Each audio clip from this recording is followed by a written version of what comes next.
மயிலாடுதுறையில் பிரசித்தி பெற்ற தீப்பாய்ந்தாள் அம்மன் கோவிலில் 133ஆம் ஆண்டு தீமிதி உற்சவம். விரதம் இருந்து நூற்றுக்கணக்கான பக்தர்கள் தீமிதித்து நேர்த்திக்கடன் செலுத்தினர். ஆயிரக்கணக்கானோர் வழிபாடு. மயிலாடுதுறை காவேரி கரையில் கணவனுடன் உடன்கட்டை ஏறிய பெண்மணியை தெய்வமாக பாவித்து தீப்பாய்ந்தாள் அம்மன் என்ற பெயரில் கோவிலில் சிலை வைத்து பொதுமக்கள் வழிபாடு நடத்தி வருகின்றனர். தீப்பாய்ந்தாள் அம்மன் நினைவாக ஆண்டுதோறும் மாசி மாதத்தில் தீமிதி திருவிழா நடைபெறுவது வழக்கம். அதன்படி இந்த ஆண்டு 133ஆம் ஆண்டாக தீமிதி திருவிழா நடைபெற்றது. இதனை முன்னிட்டு காவிரி ஆற்றங்கரை நாலுகால் மண்டபத்திலிருந்து அழகு காவடி, சக்தி கரகம் ஆகியவை ஊர்வலமாக புறப்பட்டு முக்கிய வீதிகள் வழியே வீதி உலாவாக கோவிலை வந்தடைந்தன.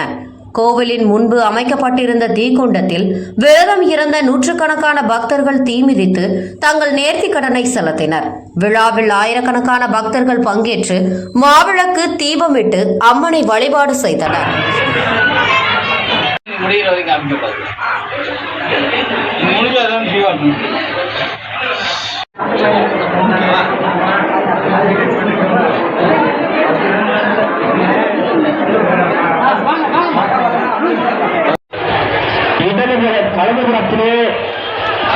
கலை வியாபாரிகள் சங்கத்தின் சார்பில் அன்னதானம்